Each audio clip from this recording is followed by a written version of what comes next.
Avant de plonger dans cette histoire incroyable, pensez à vous abonner à la chaîne et à activer la cloche. Ici, chaque récit a quelque chose à dire, et vous ne voudrez pas en manquer un seul.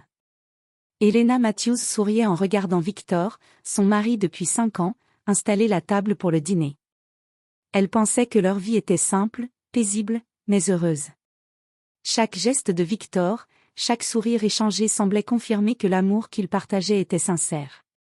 Pourtant, derrière cette façade de bonheur, quelque chose se brisait silencieusement. Cette soirée, comme tant d'autres, aurait dû être normale. Mais alors qu'Helena montait à l'étage pour chercher un dessert, elle entendit des rires étouffés derrière la porte de la chambre principale. Intriguée, elle s'approcha, et son cœur se figea. Victor, son mari qu'elle aimait profondément, était enlacé dans les bras d'une autre femme. La scène était claire, brutale, inoubliable. Les émotions se bousculaient en elle, la colère, l'incrédulité, la douleur. Les mots qu'elle avait cru entendre, la tendresse, n'étaient que des mensonges. Son monde s'écroulait. Victor, surpris, tenta de l'expliquer, mais Helena n'écouta pas. La trahison était totale. Le lendemain, elle fut chassée de la maison. Victor prétendait vouloir régler les choses calmement, mais chaque mot sonnait comme un coup de poignard. Helena partit avec le strict minimum, le cœur en miettes et l'esprit en flammes. Les voisins chuchotaient, les amis prenaient parti. Elle se retrouva seule, humiliée, et invisible aux yeux de ceux qu'elle avait autrefois appelés sa famille et ses amis. Mais Helena n'était pas qu'une simple femme blessée. Personne ne savait qu'elle était l'héritière d'une immense fortune familiale, une richesse soigneusement tenue secrète. Elle n'était pas seulement une victime, elle était une force en sommeil, prête à se réveiller. Derrière la douleur, une idée germait, si elle devait être trahie et humiliée, elle ferait en sorte que la trahison de Victor lui coûte tout, et que sa propre renaissance soit éclatante et irréversible. La pluie tombait sur son petit appartement tandis qu'Helena, silencieuse mais déterminée, se regardait dans le miroir. Ses yeux brillaient d'une intensité nouvelle. Ce n'était pas la fin de son histoire. C'était le début de sa vengeance.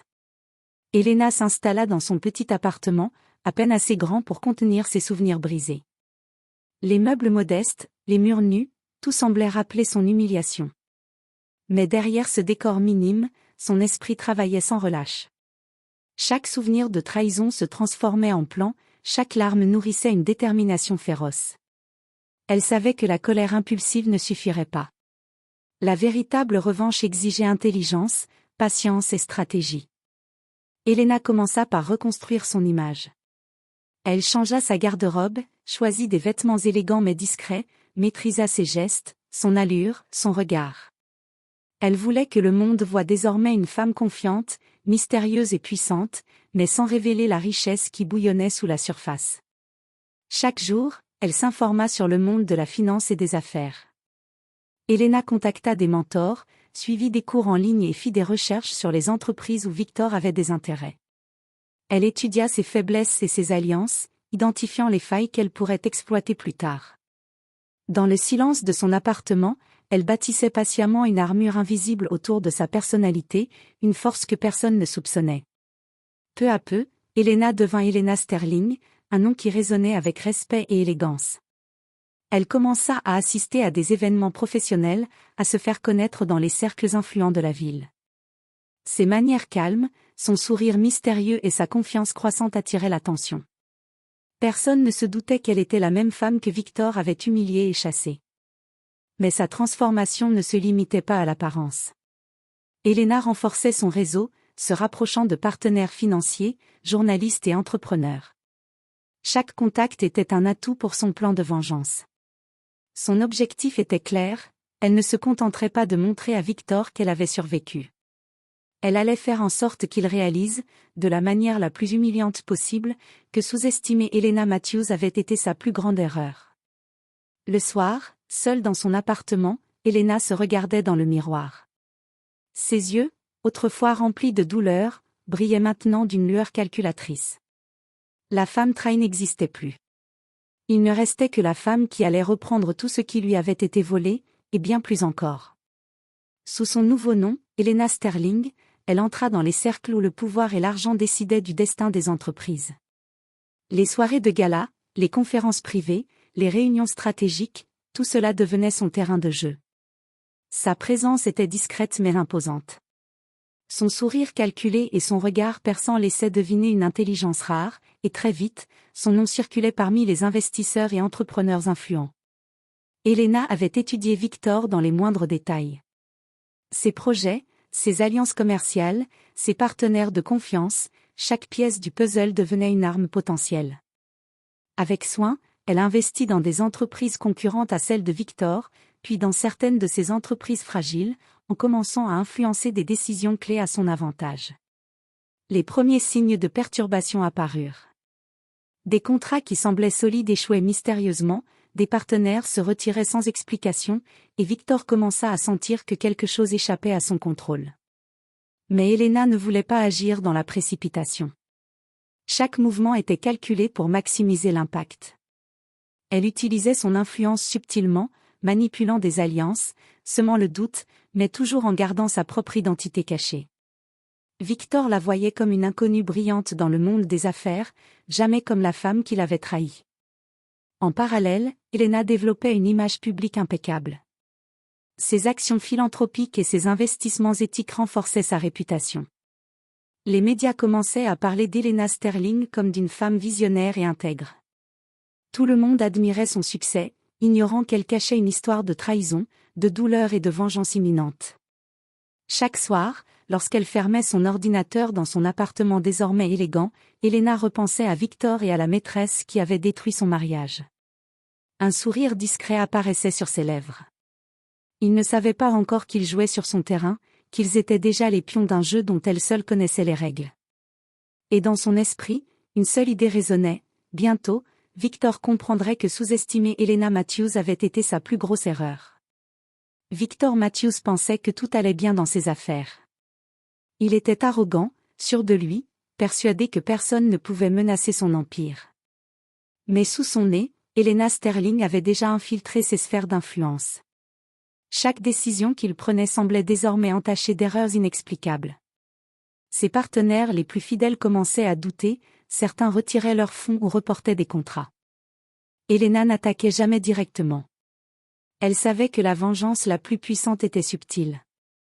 Elle créait des alliances secrètes, achetait des parts dans ses entreprises, et influençait des décisions cruciales à travers des intermédiaires.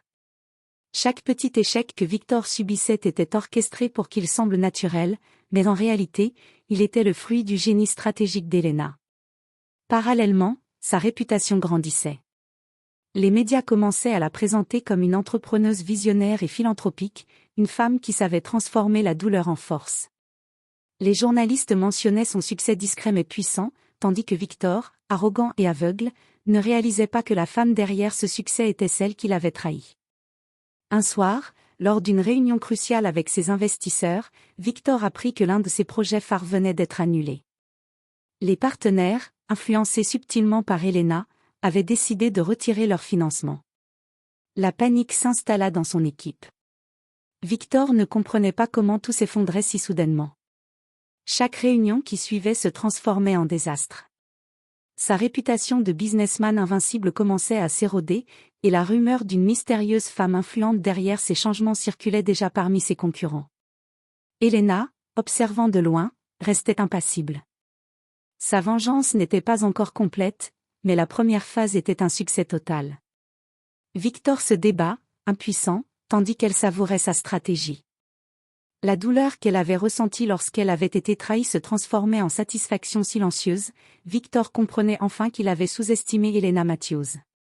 Dans son appartement, Elena repensa à la trahison et à l'humiliation qu'elle avait subie.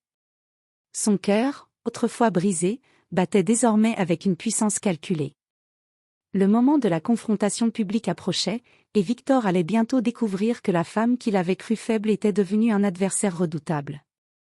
Le soir du gala annuel de la haute société, toute la ville semblait réunie dans le somptueux hôtel du centre-ville.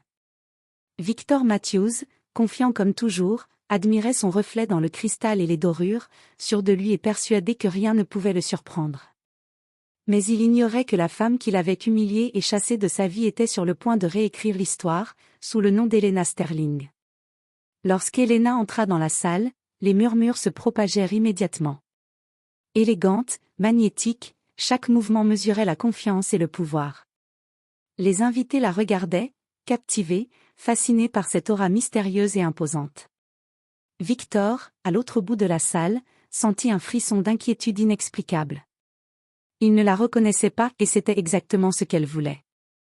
Le moment clé arriva lorsque le présentateur du gala la fit monter sur scène pour annoncer sa dernière initiative philanthropique. Devant un public de financiers, de journalistes et de célébrités, Elena déclara calmement.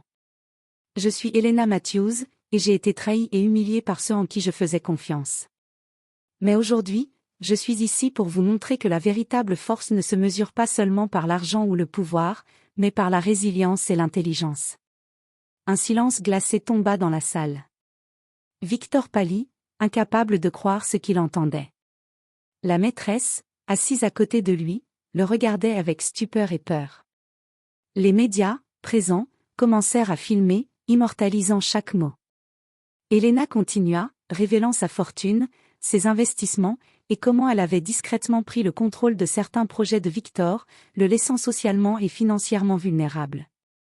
Le public éclata en applaudissements pour Elena, admirant sa force et sa réussite. Victor, humilié et furieux, tenta de parler, mais aucun mot ne sortit.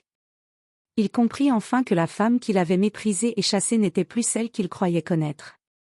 Elena descendit de scène avec grâce, laissant Victor seul face à sa honte.